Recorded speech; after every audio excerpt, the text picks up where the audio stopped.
Hello and welcome to some more Star Citizen roadmap updates, this time for Alpha 3.7. This is planned for a live build between the end of September and the middle of October 2019 based on CitizenCon, where they've said they'd like the update to go live if that's sensible, but we don't actually have a date for CitizenCon yet.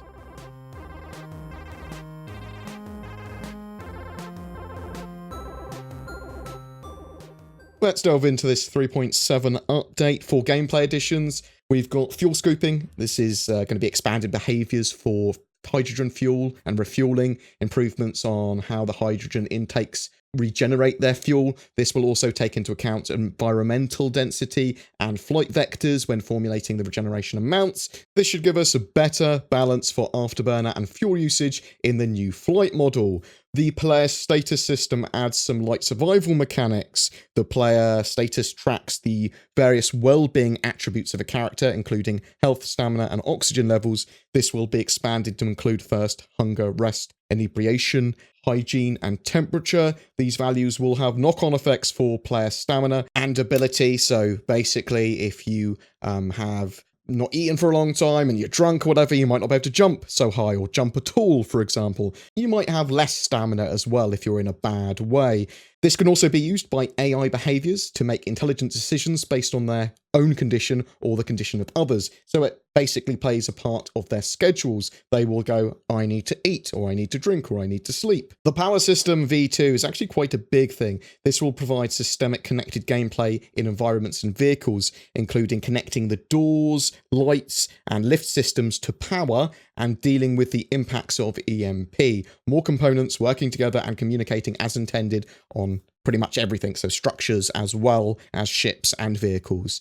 PvP bounties are also being added. Players can hunt other players with bounties. Security forces will search for stolen and illicit items and respond appropriately. So this can be if they detect you're in a stolen ship, when they scan you, they will start chasing you. You'll get a crime rating because of that, and they'll chase you for a little while NPCs and shops may have the ability to deal in stolen merchandise, so you can actually fence your items off, but you probably wouldn't be able to sell your stolen goods in a normal shop. General improvements to the player cockpit experience are being added, so this is going to be more visual and audio effects to reflect the state of the ship, along with more immersive interactions in the cockpit, getting them much closer to their final intended sort of states. Ship-to-station docking is actually quite a big one that's going in, adding the ability to dock and spawn vehicles connected to space stations. This functionality is required for some of the larger ships to spawn at locations. There are actually quite a wide selection of ships that can't be spawned on landing pads that they're going to be putting into the game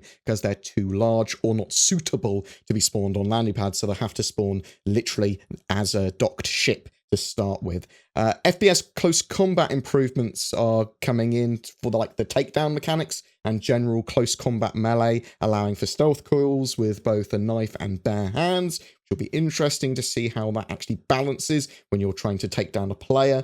Massive change is the addition of physical localized inventories. The system has persistence and limitations though. You'll no longer have all of your equipment and armor with you at all times is the idea. You'll have to store armor and weapons on ships and at locations, and this will tie into full persistence down the line. It is one of the steps towards that. They are making a more robust system for repair, refuel, and restock kiosks. The service kiosks will provide players with a more flexible interface for ship services and general maintenance. Ship and item-wise, we have the Vanguard Harbinger missile boat and Sentinel E-Warfare variants of that Vanguard.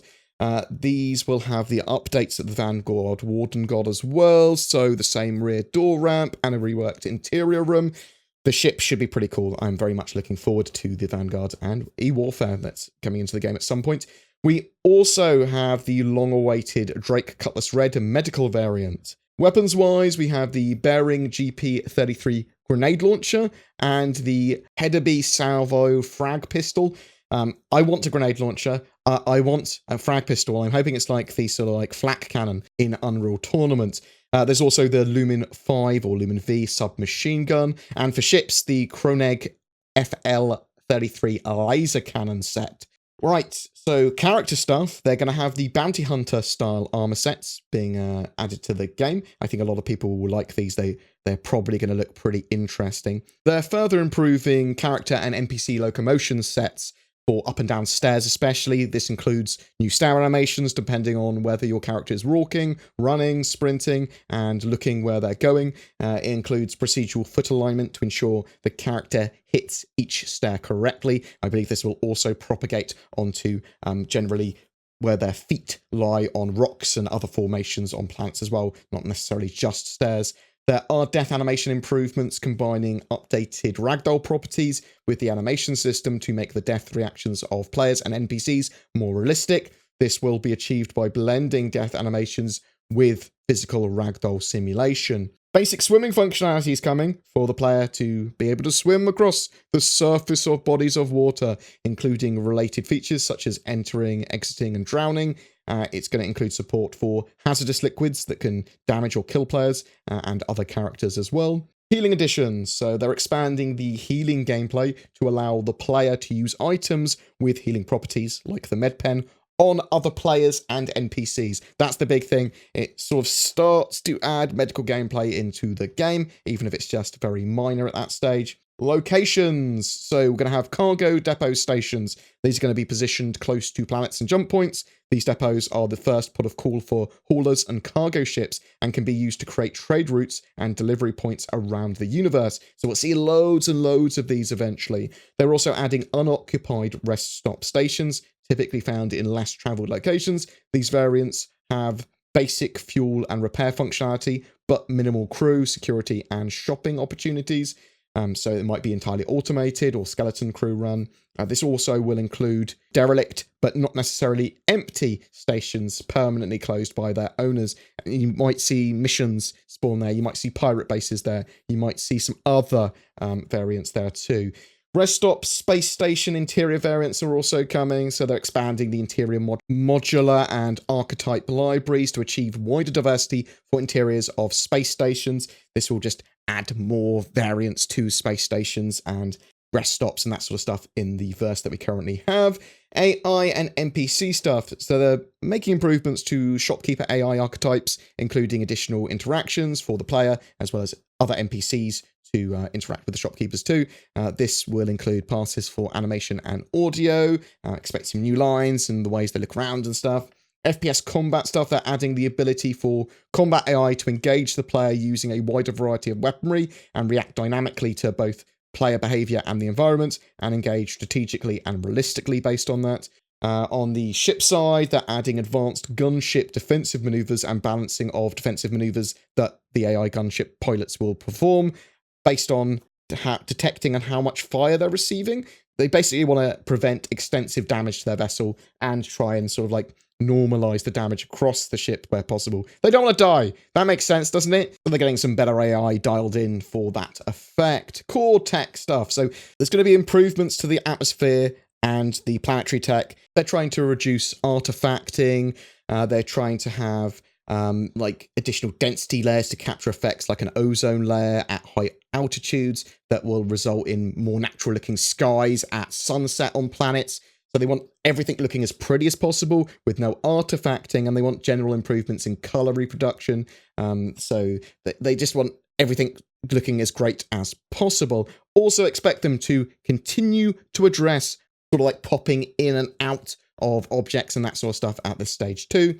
There's improvements to the shadow system to allow multiple large-scale shadow maps as opposed to a single large-scale map that they currently use. Now, this will also be used for capital ships, I believe, and it should be significantly more efficient than the sort of like single large map that they currently do everything with. Large-scale terrain shadows will significantly increase the range in and over which shadows from terrain are being cast. The shadow algorithm provides data in a way that will allow fairly efficient integration into other rendering algorithms at a later stage to further improve quality and realism. Pretty shadows. They are replacing the legacy shield setup, and this is actually quite exciting for me, with the new signed distant field tech to allow for better visuals and effects, which will be more form-fitting and will dynamically react to the ship. So you'll have shields much closer shaped to the actual ship, and they should look a lot better. And this will also improve performance for collision, but very much looking forward to that. That means that if the ship loses part of its shield or part of its body or whatever, the shields should sort of like deform appropriately.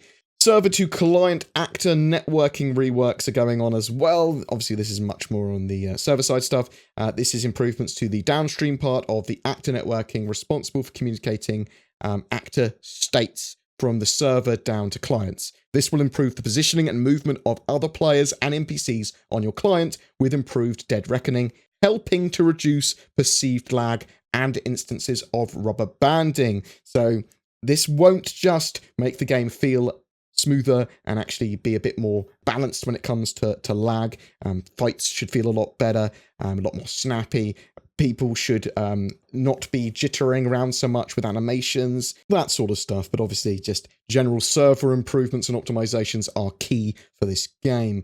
The 3.7 patch just adds and expands to current gameplay and iterates upon it, rather than adding anything entirely new, really. The signed distance field tech is quite exciting, just because it's going to look cool. Physicalized inventories are a big change, though. That's pushing towards full persistence as well, and there are some solid server optimizations here that will lead to more players per server, potentially in 3.7, but probably a little bit later down the lines. It depends on when they want to test that. The game should look and feel a lot better once 3.7 is live. We should have new missions and that sort of stuff tied in to those new locations, and they'll keep on iterating on the current missions and that sort of stuff as well. And that's sort of like just to be expected of any new patch. But what do you think? Are you disappointed with the lack of new gameplay loops in this patch, or do you like the fact they're trying to lock down some of these elements to get them into their final states so that Star Citizen's persistent universe is much more playable